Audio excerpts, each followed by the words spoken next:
You are watching the World 24/7 on the NDTV network. I'm Parmeshwar Bava. Let's begin with a quick look at the headlines we're tracking at the moment.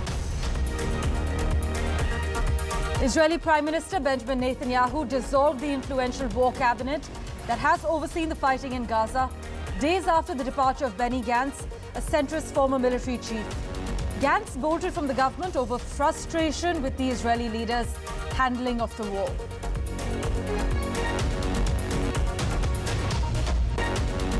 Russian President Vladimir Putin will travel to North Korea for a friendly visit. This is what the Kremlin has announced, as the West suspects Pyongyang of supplying Moscow with weapons for its Ukraine offensive.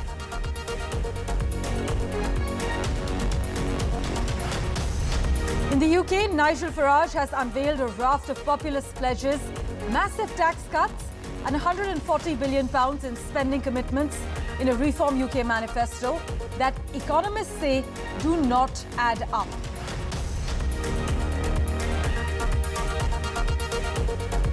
China will include Australia in its visa waiver program, a sign of improving bilateral relations between the two countries.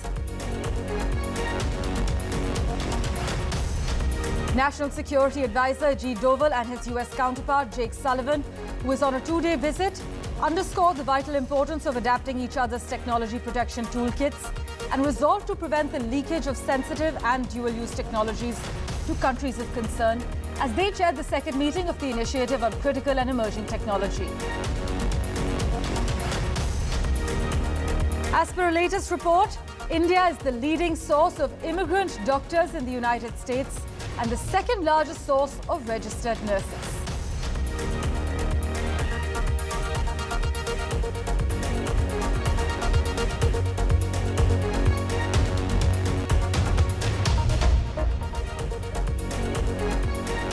Well, a big focus. A major announcement is expected from Joe Biden as far as immigrants are concerned.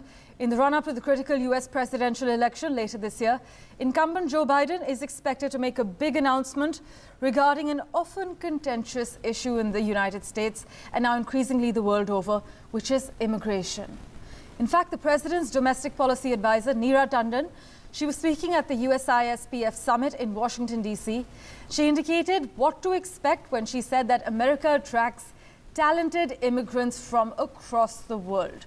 Whether it's higher education, whether it's other aspects of policy, she highlighted the crucial role that Indians play. But for the latest insider details, I'm joined by Maha Siddiqui at the moment. She joins us live from Washington. It's always great to have Maha and her updates starting the bulletin with us. Maha, what insider details can you disclose to our viewers at the moment? So Parmeshwar, so far the US officials have been pretty guarded on what executive order the president is going to announce tomorrow here in the United States, which will be Tuesday.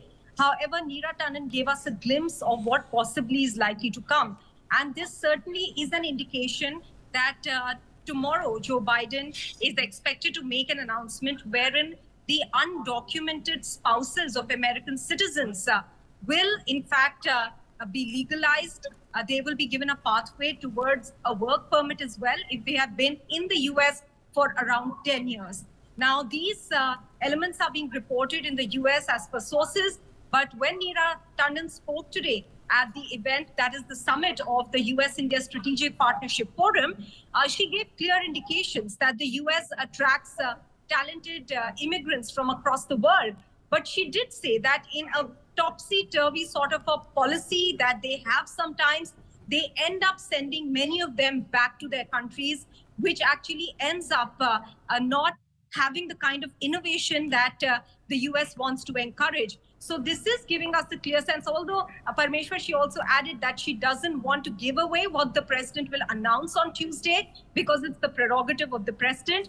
But we're learning from the US media that it is expected that some of the undocumented spouses of American citizens, some families are expected to be present at that event, yes, tomorrow, where President Biden is going to make this announcement. And it's significant, Parmeshwar, because it will give an indication or mellow down the sentiment among Hispanic migrants specifically. Indeed. Because at the moment he has halted, that is President Biden has halted asylum requests at the US-Mexico border. But very significantly, Indians also form the third largest undocumented immigrants in the United States. So it is likely to impact a segment of the Indian population as well. And that is why this is going to be a pretty big, and as some people in the US are saying, a pretty historic announcement on Tuesday. Well, thank you so much, Maha, for joining us with those insider details regarding this big announcement that's expected tomorrow. We will, of course, touch base with you tomorrow as well. But as my colleague Maha Siddiqui is highlighting, US media has been reporting, citing sources, that it is likely that an executive order could be passed as early as tomorrow, as Maha is reporting, to protect undocumented spouses of American citizens. And this move is expected to impact around 5 lakh undocumented immigrants, and it's been seen as a move to send out a message to Latino voters in the United States. Meanwhile, as we've been extensively covering as well, US National Security Advisor Jake Sullivan began a 2-day visit to India, the first by a senior US official since Mr. Modi started his 3rd term. This meeting is focused on cooperation around emerging technologies that include semiconductors as well as artificial intelligence, but comes as some US lawmakers are pushing President Joe Biden's administration to ramp up pressure on India to punish those behind a failed assassination plot targeting a separatist on US soil. In fact, the incident has been a delicate diplomatic issue for the White House, which has sought to deepen ties with India, viewing our country as a critical counterweight against China. An Indian national charged in the murder-for-hire plot was extradited to the US. Nikhil Gupta, he was extradited from the Czech Republic last week and pleaded not guilty on Monday. Vishnu Shom has the lowdown.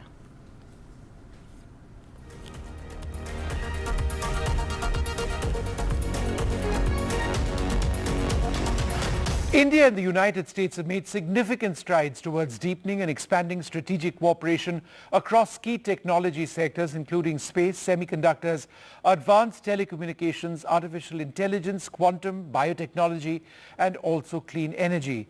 Key decisions were taken during the visit of the U.S. National Security Advisor Jake Sullivan, with India and the U.S. chairing a crucial meeting of ICET, or the Initiative on Critical and Emerging Technology. Specifically, both sides will step up cooperation, which will enable Indian and US astronauts to work together on the International Space Station.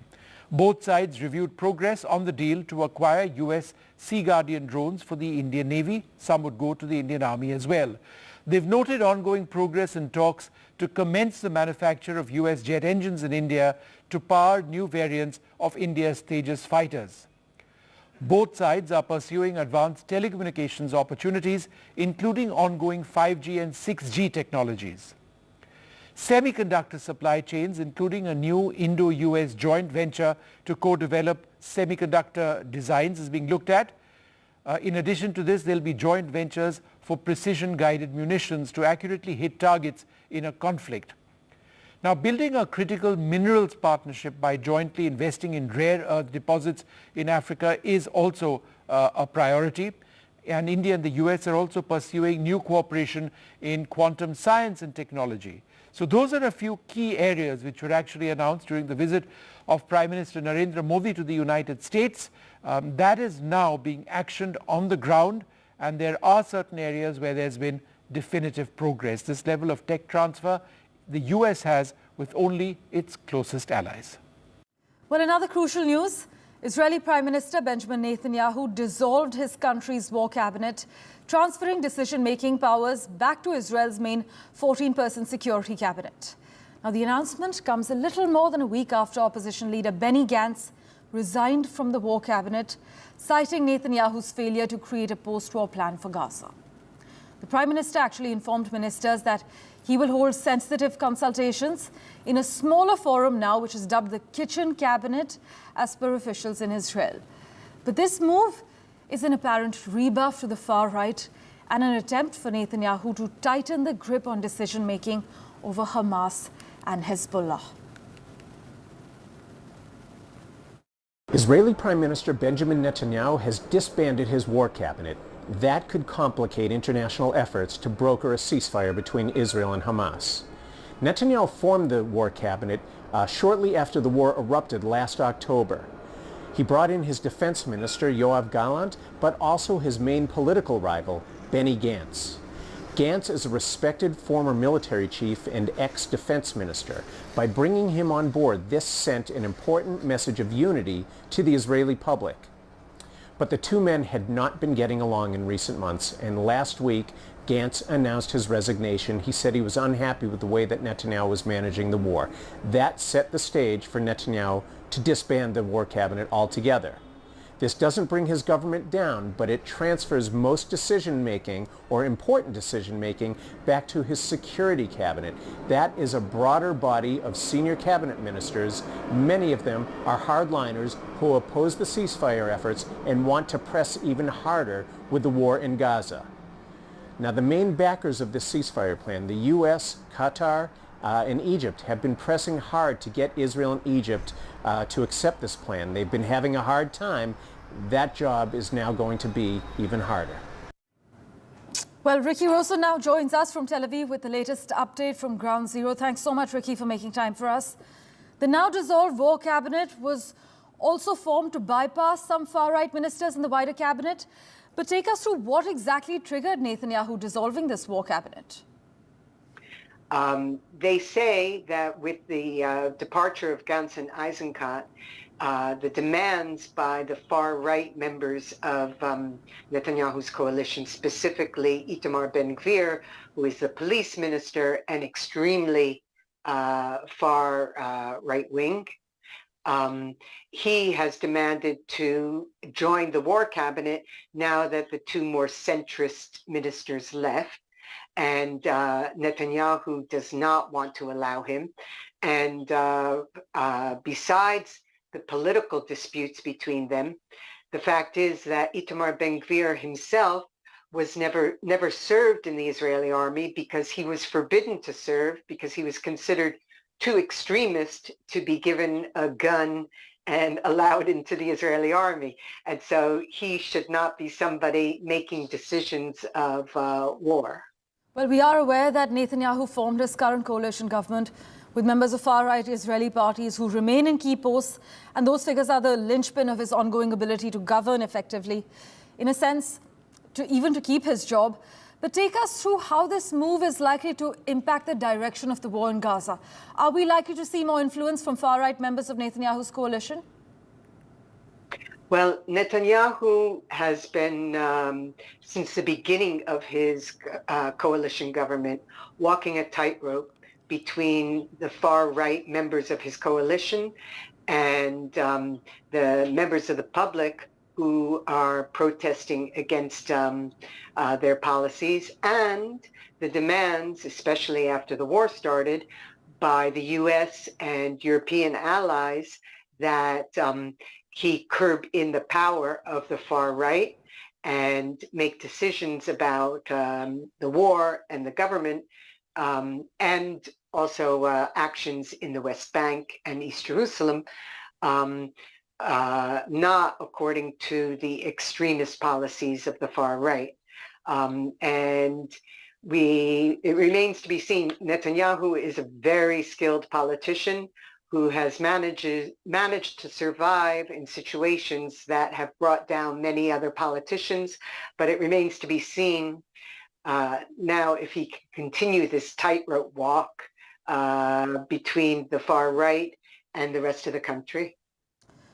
So, Ricky, what's next for Israel and Netanyahu? Can we expect more calls for fresh polls from opposition leaders? I mean, Benny Gantz continues to call for new elections as soon as September. How is the public reacting to all these changes?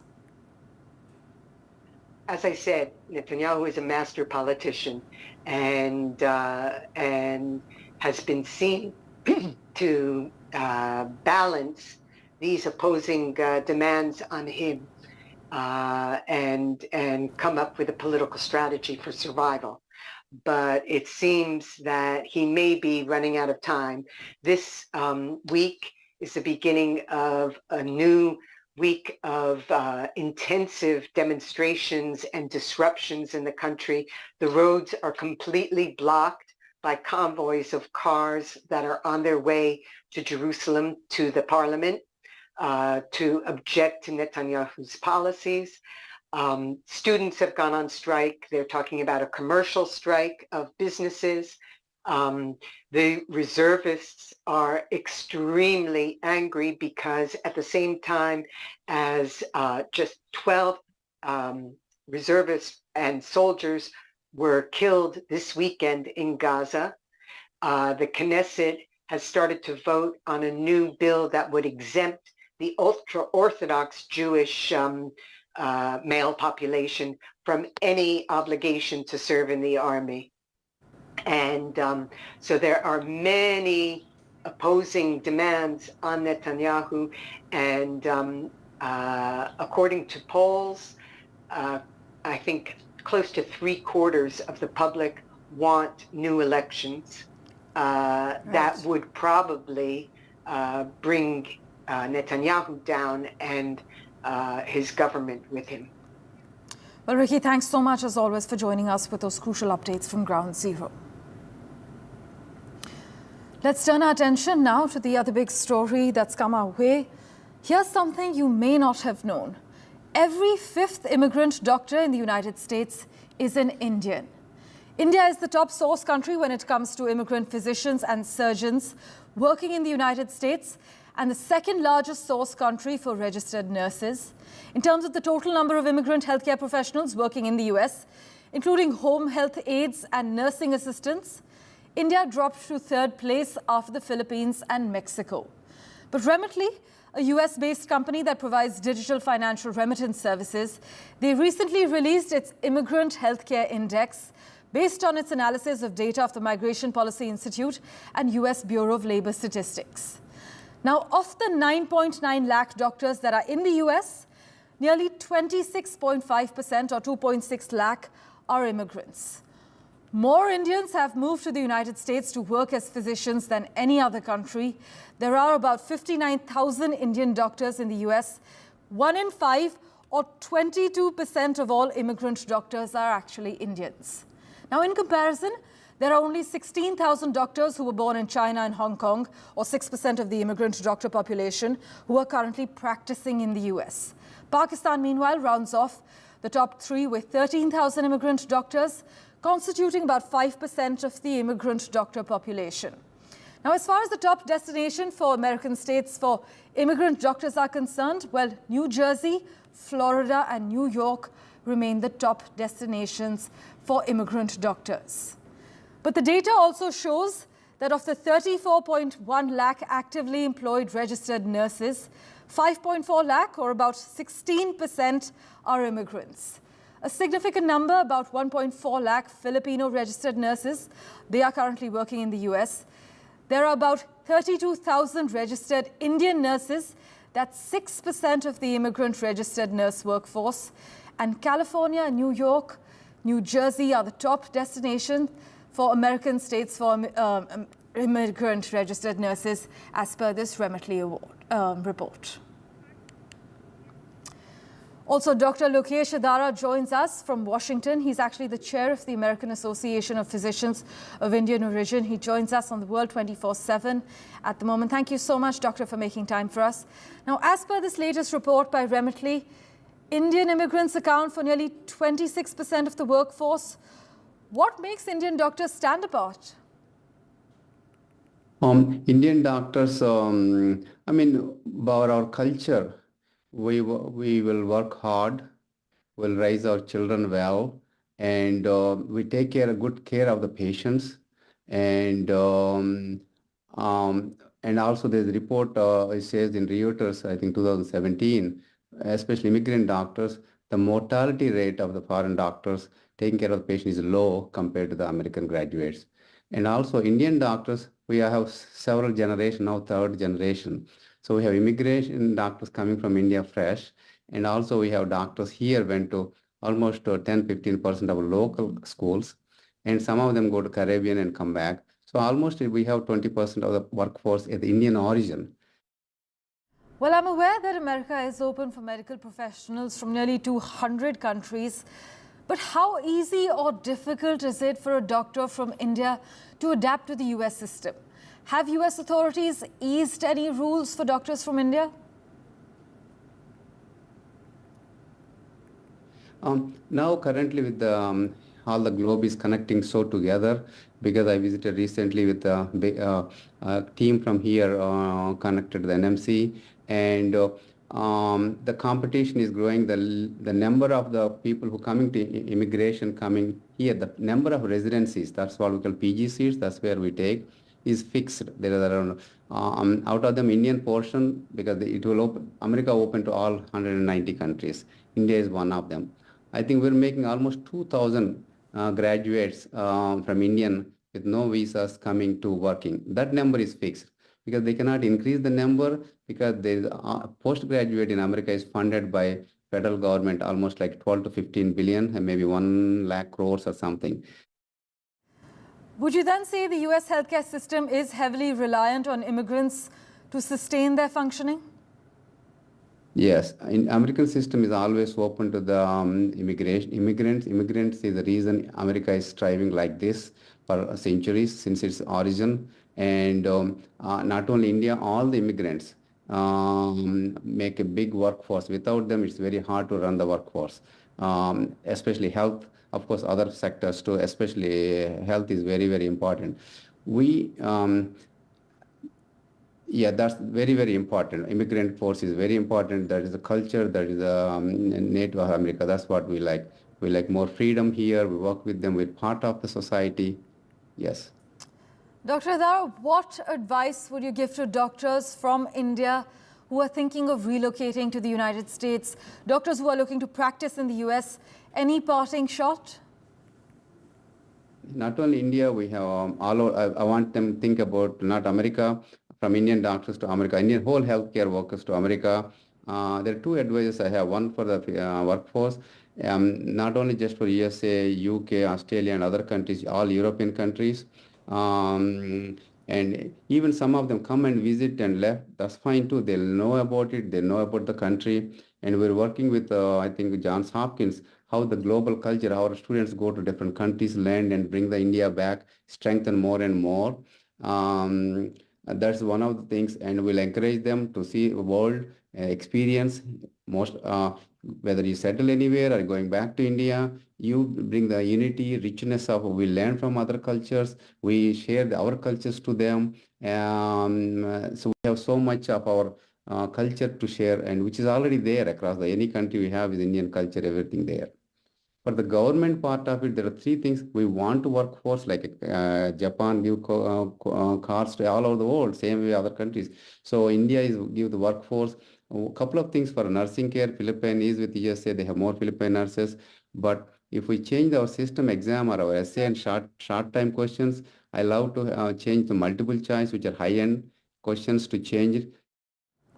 Well, Dr. Adar, thank you so much for making time for us on the World 24/7. Stopping for a quick break for now. Back in a moment.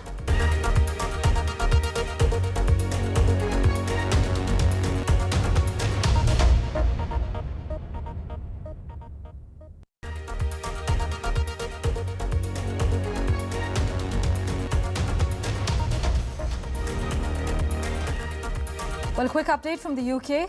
Well, Nigel Farage talks a good game, but what does his party actually want to do?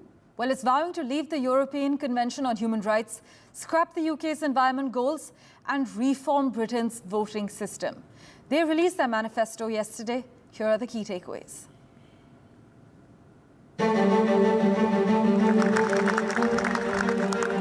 As UKIP leader, Nigel Farage argued for Brexit so Britain could regain control of its borders. Almost a decade on, immigration is still the #1 topic for Nigel Farage's right-of-centre Reform Party. I've said from the start, this should be the immigration election. I have no doubt about that. I think the population explosion, the impact that it's had on people's lives, is the dominant issue. How can you discuss NHS waiting lists without discussing the fact that the population has risen by 6 million people since David Cameron came to power back in 2010? How can you talk about a shortage of housing where we need to build one new dwelling every 2 minutes just to cope with current levels of net migration. I was carried out with this cabinet 4 years ago. With 2 weeks to go until the UK general election, Rishi Sunak and Keir Starmer are finding themselves overshadowed by 7 times failed MP candidate and Reform UK leader Nigel Farage. Mr. Farage has already vowed to boost economic growth by increasing the income tax threshold from £12,570 to £20,000 and introduce a migrant tax, forcing employers to pay an increased national insurance rate of 20% for every foreign employee. Nigel Farage's party has set out a 4-point plan for immigration, including leaving the European Convention on Human Rights, allowing 0 illegal immigrants to settle in the United Kingdom, establishing a new Department of Immigration, and returning migrants who come over in boats to France. A freeze on non-essential immigration to protect British culture and identity is also proposed in the first few pages of Reform UK's manifesto. Good afternoon, everyone. This, as an analysis published by the More in Common think tank in February found, the main reason given by voters planning to back reform at the next election is to control immigration. Meanwhile, while other parties have shared plans to curb illegal migration, the Labour and Tories state that the UK is open for international students, not just for higher education, but also to work. No plans to abolish the graduate visa scheme.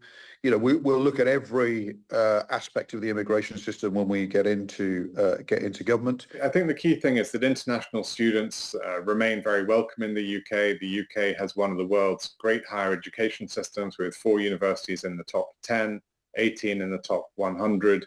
And it's really good to see that the Conservative manifesto has not made any commitments to end post-study work, our so-called graduate route. So students coming from India and other countries who wish to will be able to remain in the UK for 2 years after they graduate to work or look for work at any salary level and without a sponsoring employer. So that's really good news and a good sign that the UK university system is going to remain open for talent from around the world.